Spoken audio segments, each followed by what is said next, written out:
Bonjour à chacune et chacun. Bienvenue pour cette troisième et dernière journée de notre séminaire sur le leadership scolaire. Nous sommes ravis de vous voir aussi nombreux encore maintenant. C'est bien le signe d'un intérêt profond de votre part à tout ce que nous partageons durant ces journées. Alors, avant même d'entrer dans la thématique, deux éléments d'information logistique. Lorsque vous quitterez à 12h30 cette salle, nous vous remercions de déposer évidemment les casques qui ne pourraient que vous être inutiles à la sortie. Et ce qu'on oublie en général, c'est le badge que vous avez autour du cou. Et là, nous vous remercions, si vous pouvez, les déposer sur la table devant la salle, qui est disposée de la même façon qu'au moment où vous l'avez reçu. Et si vous êtes gentil, eh bien, en plus, vous séparez le cordon du badge, ce qui fait gagner un temps précieux aux organisateurs et à Laurence particulièrement.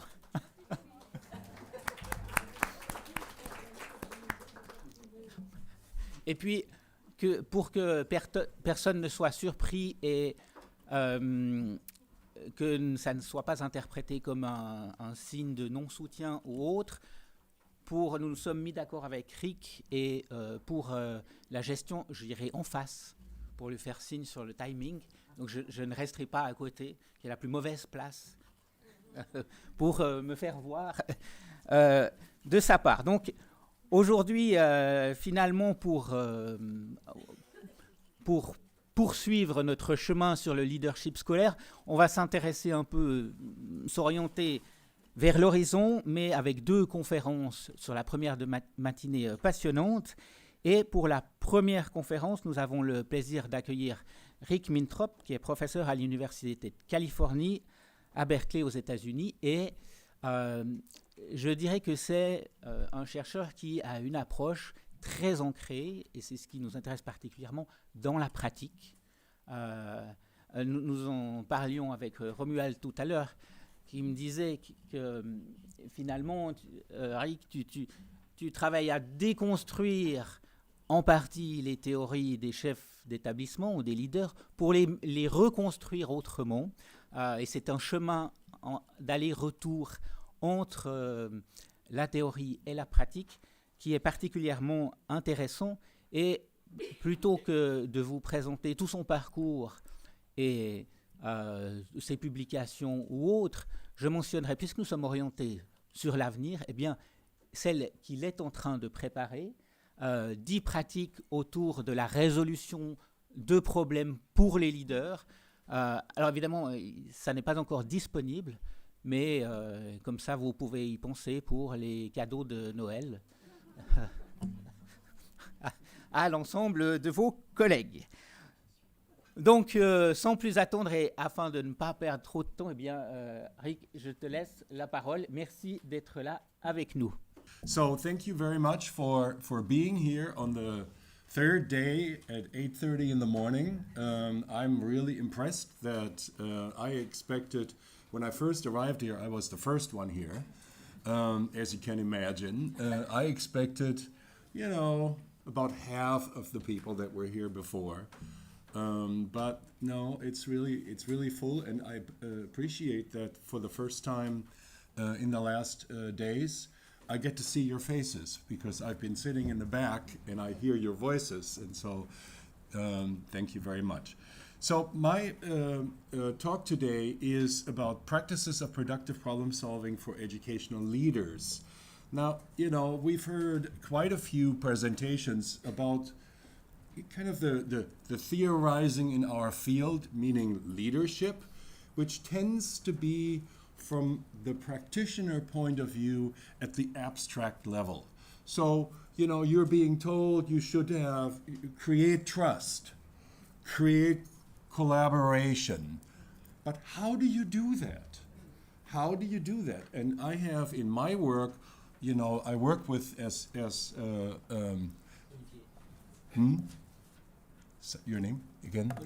Olivier. That's right. Olivier said, you know, I work with practitioners quite closely, and I was constantly asked, I was a very traditional researcher in implementation research, I was constantly asked, you know, but how do we do it? How do we do it? And at some point I said, okay, you know, I got to tackle this. And so what we've decided in the last few years is to take one piece out of the big corpus of practices that leaders have to successfully carry out, and that is problem solving. Why problem solving? Problem solving is one of the key practices of educational leaders. There are many different reasons for it. You know, here at the conference we were talking about how you know, the system is rapidly changing, but I think what's really important is that leaders are constantly asked to go ahead and solve problems for the organization and show initiative. And so we said to ourselves, if we can somehow break this riddle and tell people what they can do in order to successfully problem solve, we will have made some progress. Now quickly, oh, I didn't realize that I was at the wrong, okay. So, now, what is a problem? A problem is the tension between ought and is. If you lie on the bed and you think about that you ought to be jogging, but that is not creating a tension in you, you don't have a problem. And so, you know, if you have a situation that is bad, but you don't feel the subjective tension between what is and what ought to be, you don't have a problem. You only have a problem if you subjectively feel that there is a tension between what is and what ought to be. Now, there are a number of problems, trivial problems, which I will leave aside, structured problems, which, you know, when you face them, have a number of variables that you can hold in your head. I always say to my doctoral students, you know, we can hold 7 balls up in the air at the same time, so 7 variables is enough. If you have more than 7 variables, it's actually a complex, ill-structured problem. An ill-structured problem, we have a hard time predicting what will happen with the problem, what is going to be the solution. The solution streams are manifold. You have competing good ideas. The number of variables you have to keep in your mind is large. And ill-structured problems have the characteristic that they create emergence. That is, something that we are not predicting. It's not random, but we are not predicting it. And that makes complex ill-structured problems difficult. Now, a lot of leaders, a lot of us in daily life, because leaders are not different from, you know, when it comes to problem solving, how we deal with problems in daily life, we actually take ill-structured or unstructured problems and make them simpler through heuristic problem solving. So Kahneman is the one who studied this really in detail with his distinction between what he called system 1 and system 2. In system 1, we think fast, unconscious, we use intuition, the solution comes automatically, and we usually use heuristic problem solving for things that we've encountered before. Problem is, there is no problem because educators must use heuristic problem solving because we have far too many problems every day that we could actually think slow about all of these problems. No question about it. But the problem is that they're error prone. And why is that so? I can't go into the details of it. One of the biggest problems is that when we think heuristically, we look for confirmation bias. That is, we look to confirm our beliefs anyway. And when you have a whole bunch of people confirming their beliefs, and if you take a typical faculty where people have individual perspectives and everybody has their beliefs, but your belief is not like my belief, but my belief is as good as your belief, then you have a problem. You can't solve that problem collectively. And because we feel unable to solve the problem, we often retreat into ideologies. And then you have a typical situation that we encounter all the time in our work, which is that there's a faculty, you go in and it falls apart into ideological camps, and they're constantly ready to battle it out. Particularly, for example, between those who think there should be order and those who think there should be support of kids. It's like a constant conflict in schools. Anyway, so we ignore many problems, particularly complex ones.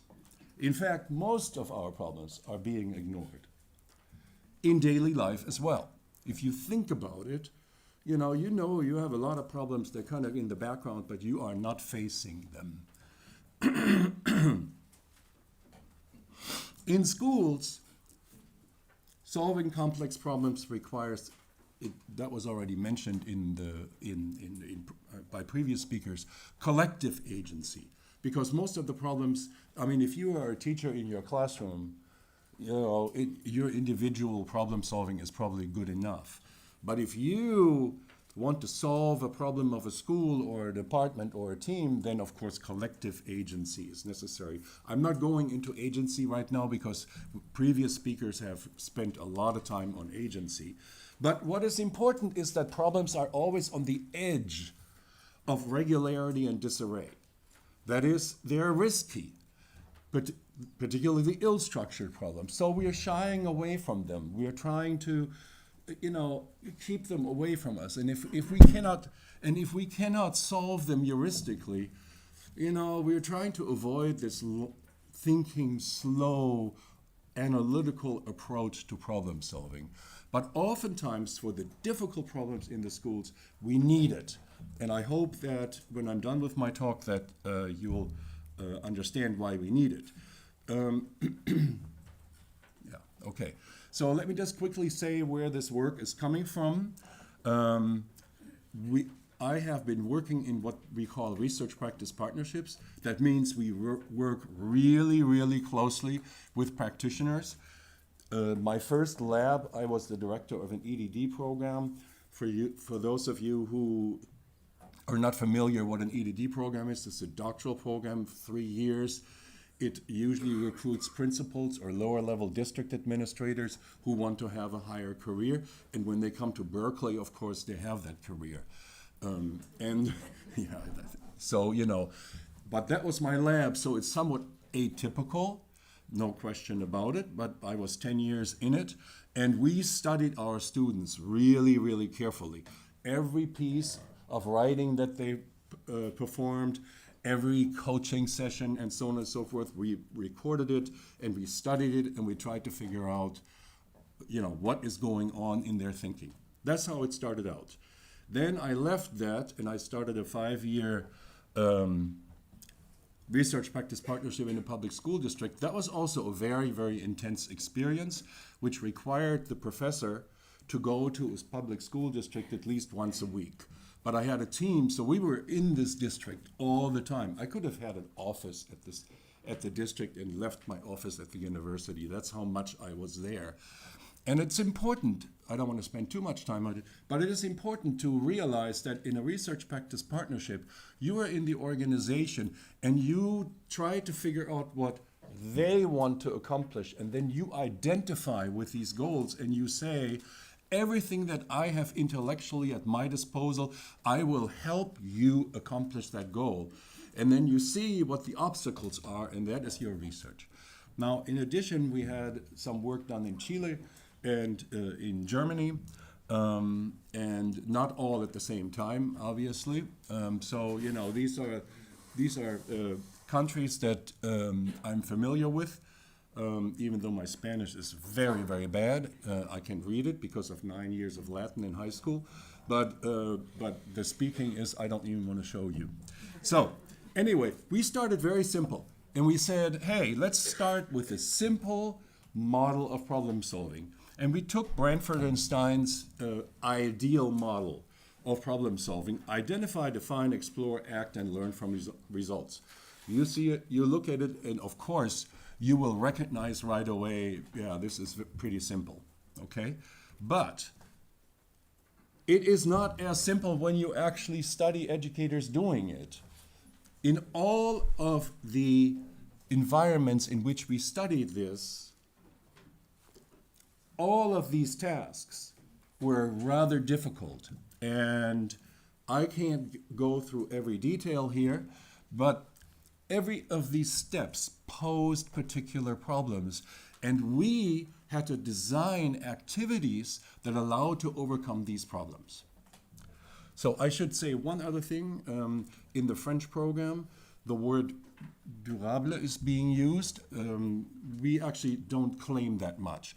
We claim productif, which is, we design some activities that allow participants to be successful, to have a collective conversation around salient issues mediated by boundary objects. We heard about it. By boundary objects that allow two things: that give them access to the salient issues that they need to address, number one, and number two, that creates representations of collective thinking that can be referred to at a later date. It's extremely important to produce these kinds of artifacts. You'll see it in a minute. Why is this important? I can't go through all of these things. The most important thing is leaders have a hard time prioritizing because so many issues have the same moral charge. If you say to a leader, well, focus on the students who don't speak the national language, they come back and they say, you are telling me I'm not supposed to focus on my special ed students? And then the math people will say, you mean you're not concerned about the math? And so on and so forth. It's really, really difficult to prioritize. So you have to create procedures that allow a faculty or a team to surface what really their urgency is. And I'm only showing you for each of these practices one procedure. There are many, many more procedures, and you can find them online. They come straight out of organizational development. Many of them were not invented by us. We just took them and said, okay, how can educational leaders use these things productively? Here you can see empathy interviews and priority maps. Those stickies, they're results of empathy interviews, and they're being put on a poster and so on and so forth, and then people put little dots, and lo and behold, there are certain urgencies that are surfacing. Very, very important. Interestingly enough, when you do these workshops or when you work with practitioners, particularly principals, they will say, why should I go through this step?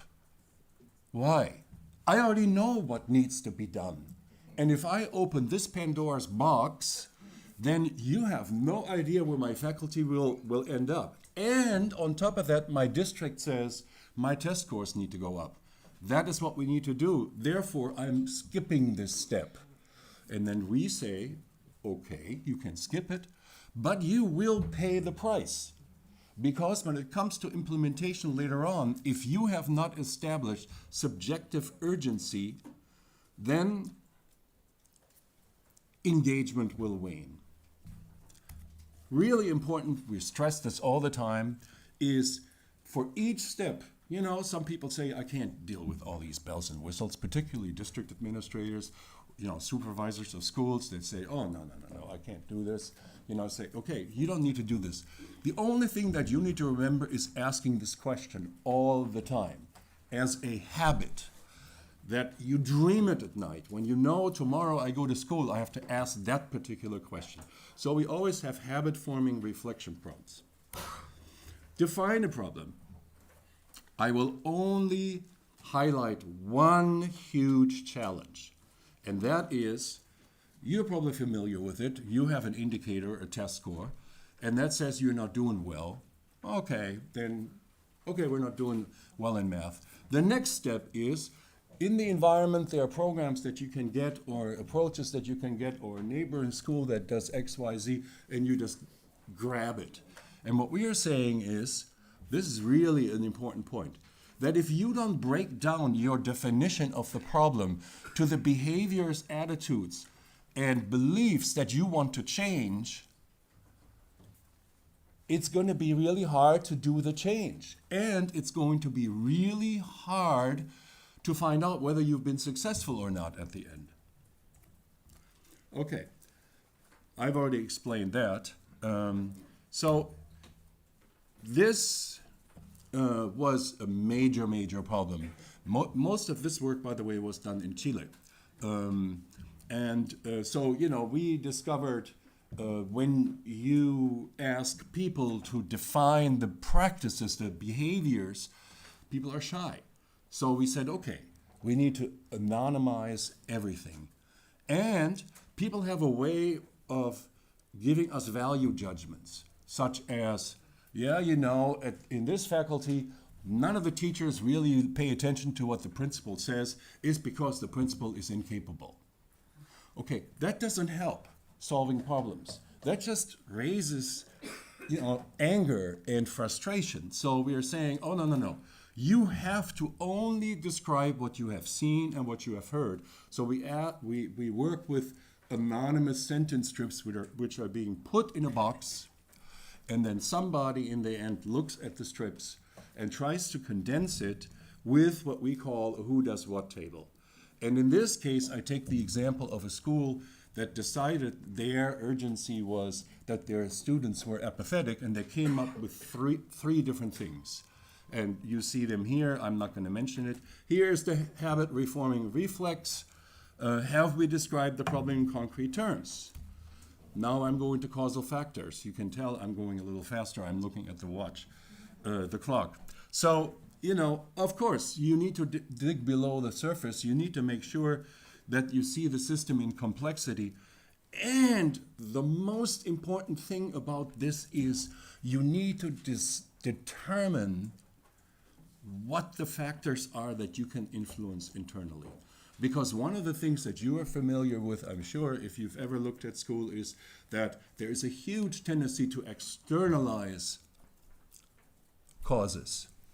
Because as we know from Schein's work on organizational culture, organizations have to do two things. They have to fulfill the demands of the environment, but at the same time they have to integrate the group through a sense of self-worth. And if you're being told year after year after year by your authorizing authority that you are not living up to expectations, you're going to start externalizing. It's not me, it's the kids, it's the parents, it's the lack of resources, and so on and so forth. Okay? Now, why is this important? One of the most important enduring tendencies of educators, but not only educators, is that they rush into solutions. They skip these steps. They do not do, it's part of heuristic problem solving. You skip the step of thinking about the causes. And the problem, of course, is error proneness. You adopt things that might work or might not work because the neighboring school is doing it, your district is telling you do this when you have low test scores, but you have no idea whether you're actually going to accomplish what you're trying to set out to do if you haven't thought it through. It's one of the hardest things. We have schools that spend a lot of time understanding their problem. And then all of a sudden a solution comes that has nothing to do with the problem. And you think, where is this coming from? But it repeats itself over and over and over. And our doctoral students did the same thing, and which troubled me in the beginning, because I thought, well, ideal is easy. It is not easy if you skip the early steps and you structure the problem through the lens of the solution. So we call this my problem is the absence of my solution. Then, of course, educational reform is not about changing behaviors, it's about implementing my solution. And as a result, when you look at education, okay. When you, I told him to be strict with me. You know, I wasn't going to repeat what Jim Spillane did under any circumstances. So anyway, is he here? No, it's okay. You know, we all tease each other. So anyway, I lost my train of thought. But this is the conversation about internal locus of control.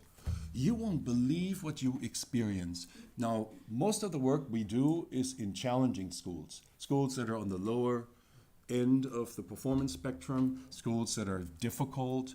You know, I assume this will be very different from what Mika will tell us, you know, because, you know, when a Finnish speaker comes in, I'm always like, oh, you know, it's so good there. Why is it not good where I am?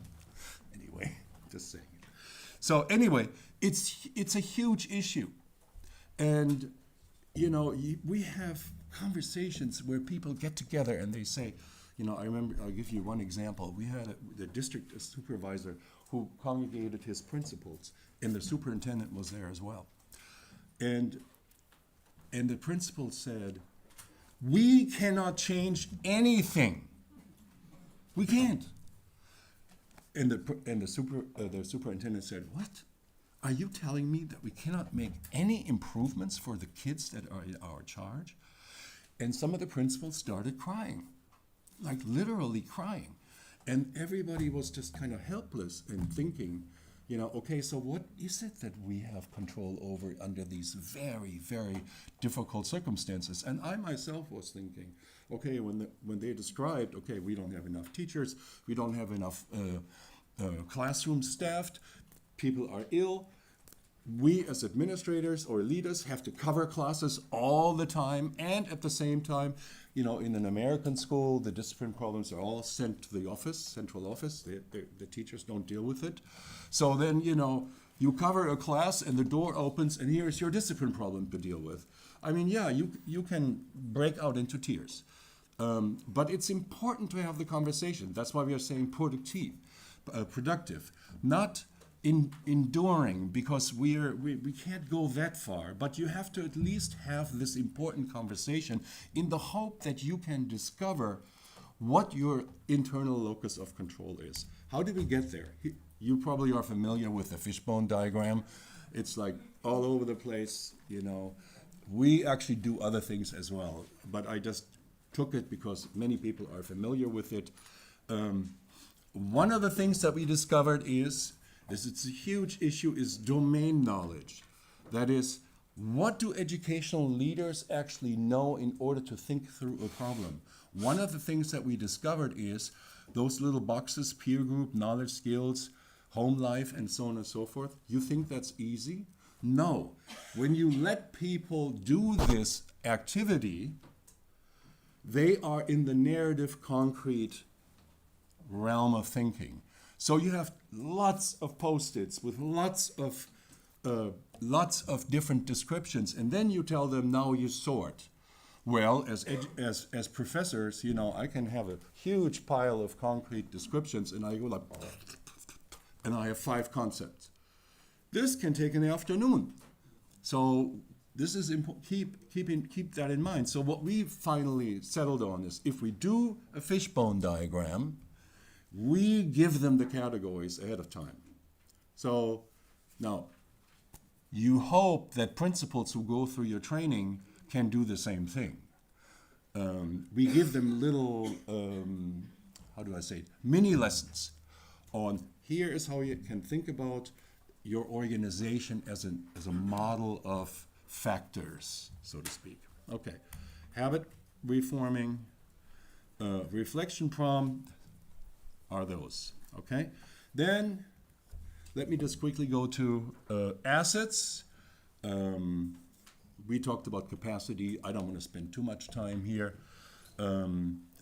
We need to, of course, no change happens if it doesn't start from the positive.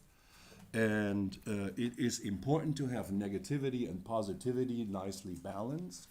In fact, there are organizational development approaches that say you shouldn't work problem-based anyway.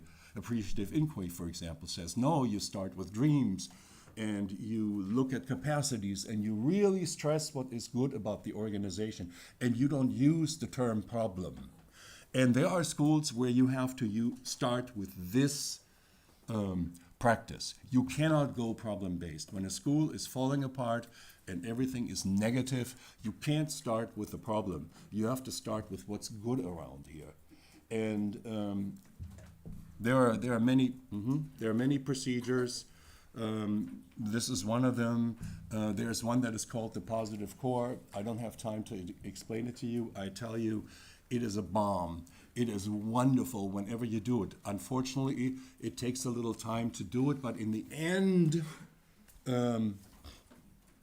people write on, give interviews and they write on Post-its, you know, without being humble. When have you ever been truly alive in your job? People write it down. Or, without being humble, when have you ever accomplished changing an apathetic student into one who participates? And then you have a small group just going through the stories and condense it into the positive core. Wow, it usually really, really works well, but it takes time. Time is of the essence. When we first started this, it took us months to get through this process. Now we're committed to 2 days, maximum 2.5 days, because schools have so few professional development times that if you can't get this done in 2.5 days, you know, you're lost. Interestingly enough, this is the only time I'm going to mention country differences. You know, I'm sometimes asked, what are the difference between Chile and Germany and the United States? And I always say, you know, when it comes to that kind of stuff, you know, we always say in the United States, think before you act. In Germany, we say, stop thinking, act. In Chile, we say, before you implement anything, why don't you talk to the teachers? It's not done very often. It's just simply not done. So anyway, explore solutions. The key thing about this particular task is leaders are great in managing solutions, but we believe that lasting change can only happen through a social psychological process in which the emotions are triggered, in which the motivation is being created. And of course, there has to be sufficient time and energy to implement it, okay? Now, as already mentioned, you know, I mean, leaders have a tendency to look at it managerially. Well, okay, we got to implement this program. Let's just do that, okay? And as a result, I mean, I don't know if you have school improvement plans in France.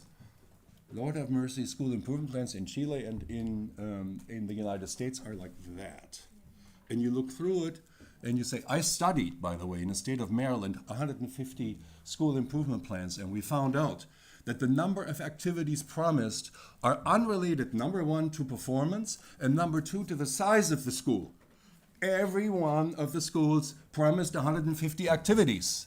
So without any rhyme or reason as to whether it's implementable or not, we are trying to guard against that with this kind of approach. Okay, here comes our construction side. You're familiar perhaps with driver diagrams. The concept of drivers, oh, you think that's an easy one. It is a huge issue. So we have a little mini lesson on drivers. Okay, pressure, fear, trying to please your principal, new resources, hope, blah, blah, blah. You know all of those things. But many, many leaders don't know that. They love the little mini lesson. But when you ask them to make the connection between activities and drivers, they don't do it. They can't see in the activity what the driver ought to be. But an activity is only as good as it drives a new attitude or a new belief or a new behavior. So one thing that we are using is we found out, okay, let's not be too academic here. We're using the metaphor of a sailboat, and we say, okay, the sailboat in order to move, has a sail and the wind. And we already talked about the sail when we talked about capacities, but the sail by itself ain't nothing. Where is the wind? We ask the leaders. And they say, well, that's the weather. That's the weather. What can I do about it? And we always say, that is the role of a leader, to create the wind. And if you don't know the concept of drivers, we never speak that way. Okay. So, lastly, I'm speaking this, measures and goals. I just show you, of course we need measures. We need to know whether we've been successful or not. Why is this important? Because data, unless you have test score data that are authorized by the state, falls by the wayside. Oh, we forgot to collect data. Even if we decided we were going to collect data, in the end we forgot to do it. Because it's very hard to collect data and teach at the same time. It's like, you are inundated with all of this kind of stuff. So, so the data need to be very, very, very proximal and very, very practical. So we use things, our improvement science colleagues, shudder when they see this, because they're saying, this is not scientific. Because we're saying, well, why don't you subjectively assess the number of, now in the example, of apathetic kids and the number of kids you're trying to accomplish, to reach it within 3 months. And so they do this anonymously, of course, because otherwise you only get biased results, and they put it in a box. And a statistic is being composed, and then you can actually learn from results. For example, like this. You can look at implementation quality in this particular school of the 30 teachers there who participated in what activity. The school had committed to differentiated lessons, informal conversations, student-student dialogue, blah, blah, blah, all of those things. Nothing fancy, but nevertheless, a reassurance of what needs to be done to get at the problem of apathy. So you can see, okay, only a third of the teachers participated regularly. Okay, all right, then we look at, the estimates. And look, they had hoped to reach 100 kids, but they only reached 63. Only reached 63. They were actually absolutely jazzed, that faculty. 63. So then what is the conclusion of that data? The conclusion was, I know I have to stop. The conclusion was, hey, let's try to get more teachers involved. What we've decided is actually working for the ones that are doing it. Okay, that's better than to say it didn't work. It didn't work, which happens all the time. Okay, we didn't get it done. Let's look for something else. And you go from one to the other, and you're wasting the most precious energy that we have, which is what? 2% of a teacher's energy for improvement activities? Yeah, 2 to 3% maximum. So if we waste this precious energy in difficult schools, we're finished. Lastly, I already mentioned in the beginning, every step in the problem-solving process is structured, and every step is represented in artifacts that represent the team thinking. Because as we know, schools are all over the place, and collectives can be quicksand. And what you discussed yesterday has to be recreated tomorrow if you don't have an artifact that you can look at. And you won't believe how often we take a who does what table and say, okay, what are the behaviors that we are trying to change? Or we look at a fishbone diagram. And particularly we do red circles around the internally influenceable factors, because only those we work on, only those. And we just bring this out and say, no, we're not talking about families here. No, we're not talking about resources, because we said we have no influence over resources. But look here, we can work on the relationship between teachers and students through informal conversations. Now let's focus on that. Okay, that's it.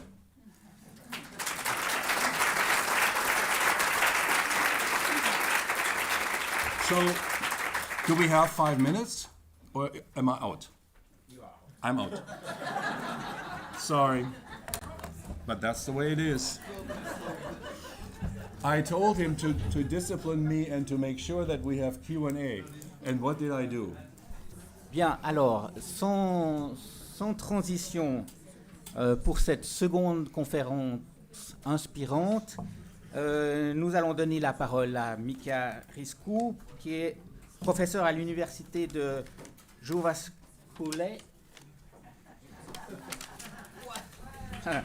J'ai fait ma journée en Finlande, et qui va peut-être nous éclairer un tout petit peu plus finement sur les dimensions de la construction de la fraternité dans un leadership collaboratif. Et je crois que c'est vraiment dans le prolongement de ce que nous a proposé Rick, et nous sommes très heureux d'avoir avec nous Mika, qui a beaucoup travaillé autour du leadership et qui s'est beaucoup aussi impliqué dans toute la communauté mondiale pour porter ces thématiques, et encore maintenant que tu es retraité. Donc merci d'être avec nous aujourd'hui. Et à toi la parole. Thank you.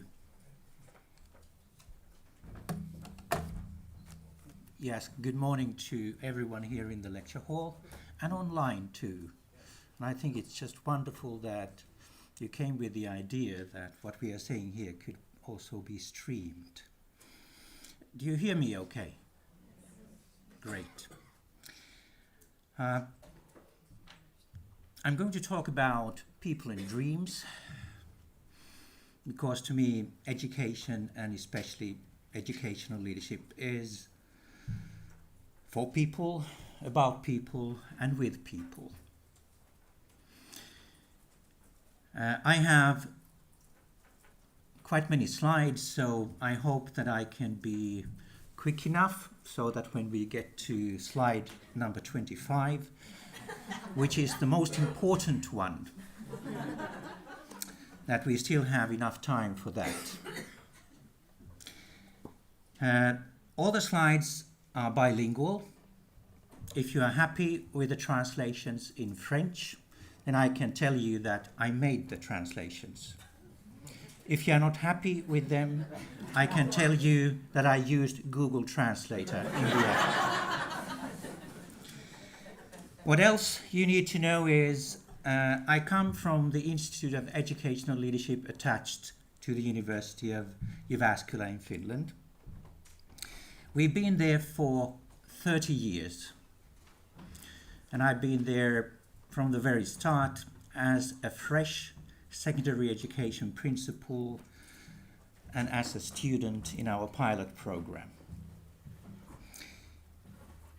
We are today a full-service house, the only one in Finland still, although educational leadership is becoming increasingly hot and sexy in Finland.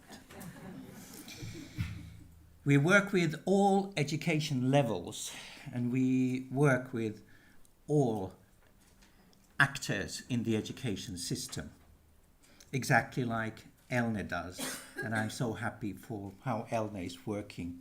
And I will be talking in the framework of what we've been doing in Finland and ELNE. 2018, the Finnish government gave funding for 4 key projects to develop educational leadership in Finland, 3 4-year projects. The 3 other projects, in addition to ours, were working to make their first university programs for educational leadership. We already then had the full house, as I said. So we tried to work according to our mission, which I will tell you about after I've presented the three foundations we had for our Dawn Orb project. So focusing on the community foundation first, being very much aware that we are the only one really focusing permanently on educational leadership in Finland, we've been trying to work so that we could support everyone succeeding with their own missions in educational leadership. And we would like to do that so that we would be genuinely working together. And so that although we are the full service house, we would not come that, hey, copy us, we know how to do it. But that everybody would have fun, agency and ownership doing the thing. Our strategy is mainly to be liked, so that people would like to work with us. What we started doing was very simple. We contacted all the three other projects and said, can we come and visit? And then we traveled everywhere or to these places in Finland and asked if we could collaborate together and what would it be. And they said yes. And then we contacted the Finnish National Agency for Education and said, could you provide us a neutral ground where we could meet? And they said yes. And so we started having regular meetings. And we did that for 4 years, 2016, 2018, and we haven't stopped doing that ever since. We've been very successful too.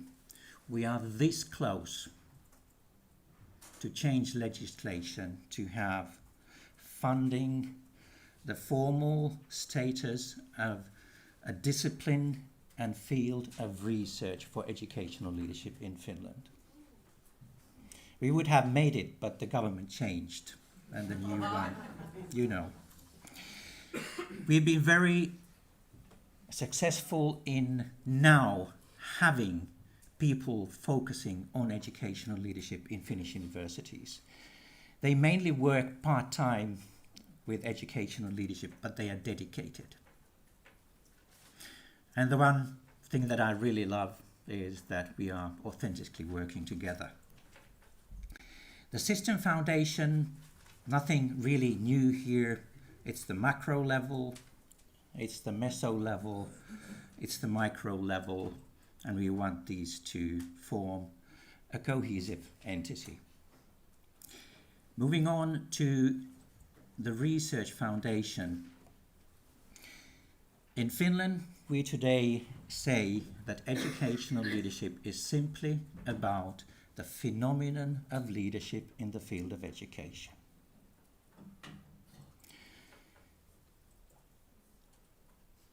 The field of education has a mission that no other fields of life have. And the index of this mission is so huge that it makes educational leadership unique. No other field of life has leadership like we have in the field of education. We are rather modest about it everywhere, but today we claim that in Finland we have the best leaders in the field of education, and we have a lot to give to leadership in other fields of life. When we go to the organization level, we recognize that organizations are open, systemic entities that are in interaction with the operational environment. And when we think about what kind of educational leaders we need, it's very simple there. We need that kind of educational leaders that these organizations need. There's nothing more complicated to that. And I will now go to all these three foundations. And when it's the system foundation, the three levels there.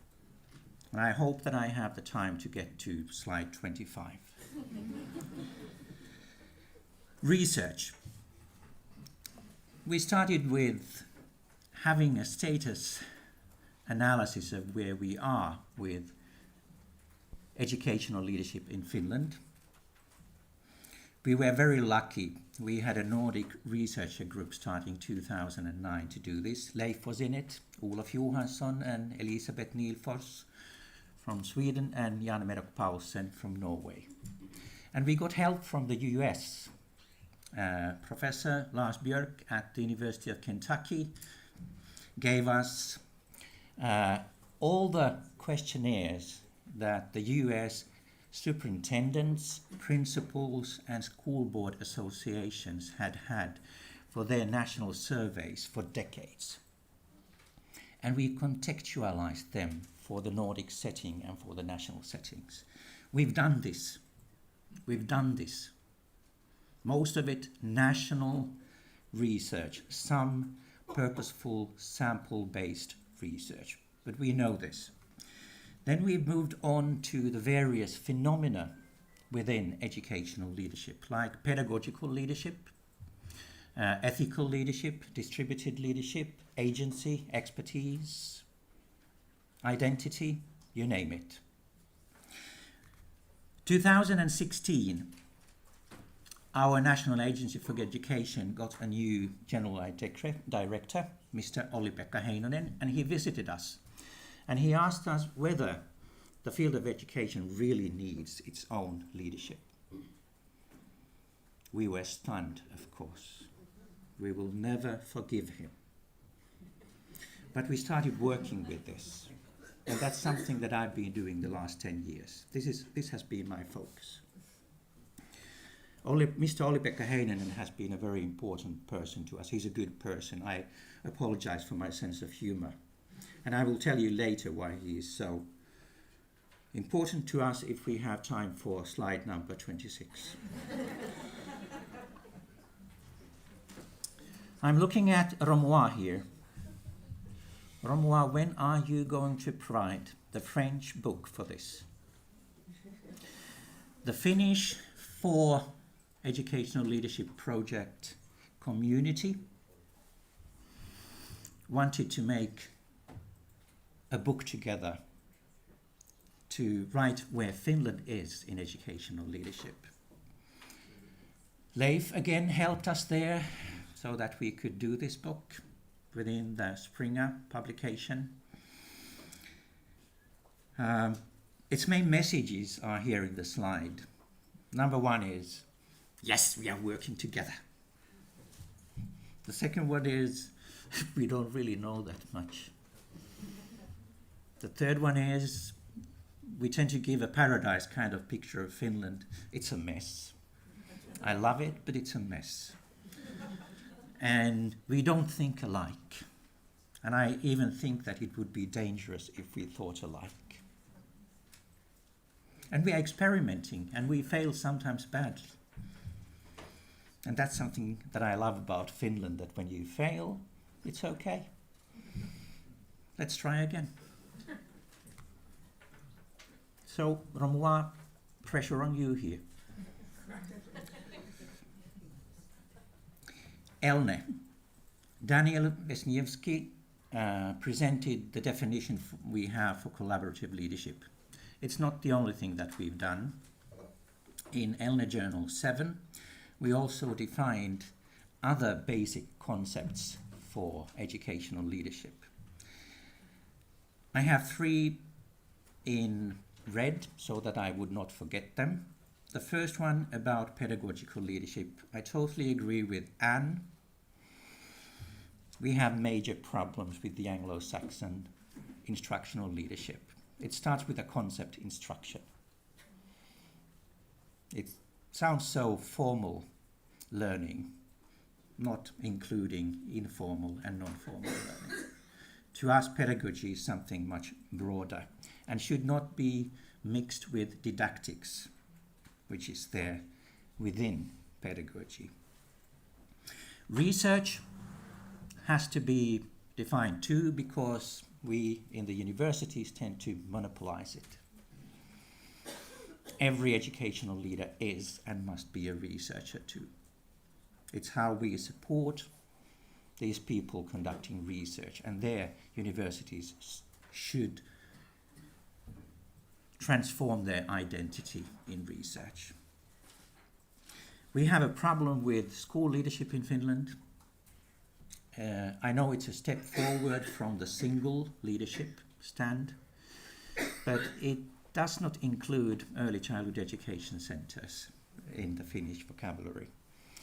And it's no longer just the school, it's much broader. And I will try to describe that when we get to the organization.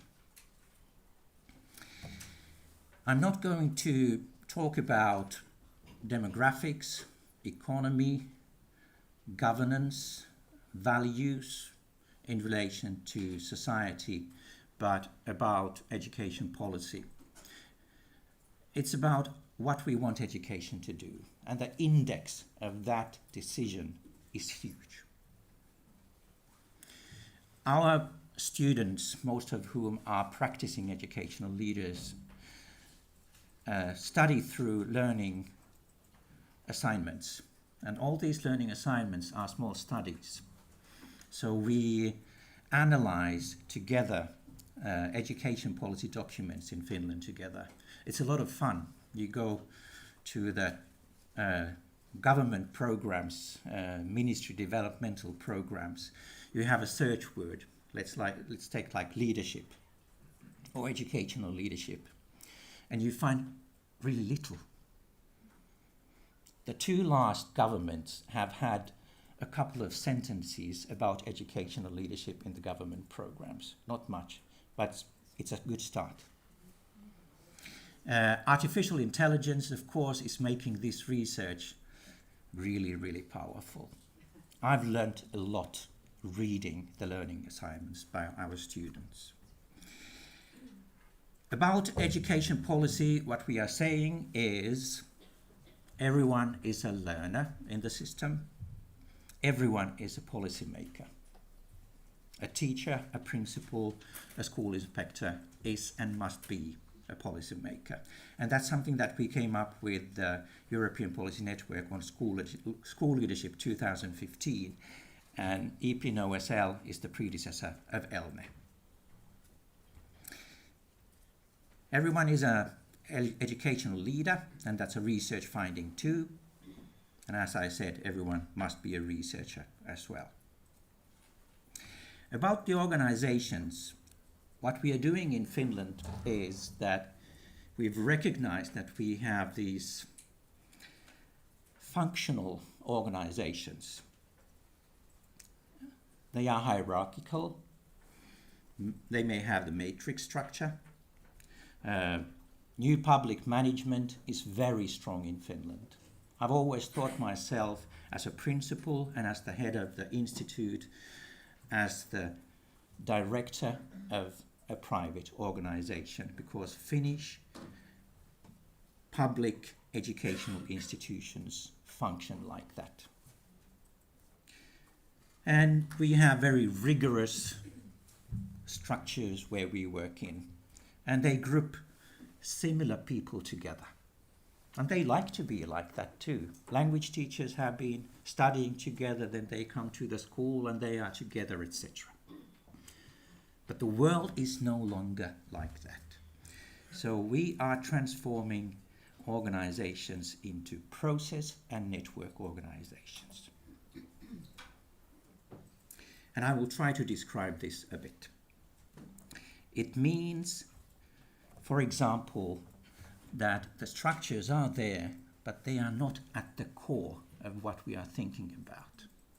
It's us people, because we need to change our identities, expertise and agency when we work in process and function, process and network organizations. The core of a process network organization is that we shift thinking from the organization to that of the client. We want to provide as holistic, user-friendly processes as possible. And when we do this, it's not grouping similar people together, but different kinds of people together. So, sorry, where did I go? So it's having teams that work in a multi-sectoral network. And it's transforming these functional teams that really are working groups into multi-professional teams. It's not the principals leading these teams, it's teachers. Let's take vocational education. Vocational education in Finland is a lot about learning on the job. And then when the students go to their internship places, the employers or the employers' representatives there take part in the performance evaluation. So a vocational education teacher must lead a team that consists of people in the working life too. And they have to act as pedagogical leaders to these people in the working life too, so that they can support and evaluate the students' performances in an appropriate way. If we talk about student care, it's the teachers leading multi-professional teams. And we 3 years ago had a governance reform where we moved all health and social support services from the local authorities to a new tier. So teachers are not just leaders within their own organization, but they lead teams that have people from other organizations too. Think about it. Think about it. Oh my! Odile, Camille. Odile and Camille and we constitute a 3-person team. I can say here whatever I say, and they interpret that to you in the concrete. I only had 8 slides, but I like teasing people, so I said to them, I will say that I have 25 slides, and then I got soft. And in the morning I said, I will not do it. And they said, we are rather disappointed. So I decided to keep the plan. This is the something else, and that's Monty Python, of course. One of my favorites, almost as holy as Neil Young. We've been working with this model or theory since the beginning of the 2000s. It starts with the pedagogical leader, and everyone is a pedagogical leader. This is a generic model as everything that I presented, and we have various versions of this. It can be a student here, it can be a parent in this role, it can be the Minister of Education, definitely a principal, school inspector, teacher, etc. And there are orientations that you have to have when you conduct your pedagogical leadership. Number 1 is that you realize that education is making the future, and educational leadership is making the present, so that education can make the future. My own dream at the moment is that all educational institutions would be communities where the members of these communities could together be making the future where they live in the future and learn how to live there together too. Then we have to behave simply, and then we have to work together. And when we had this, Jim Spillane and distributed leadership was very, very vital for us. Then we've identified what we must do. We have 2 kinds of outcomes.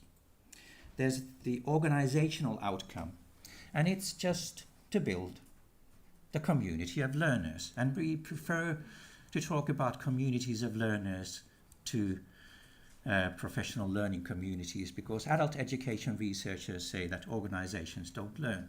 They learn indirectly through individual people learning.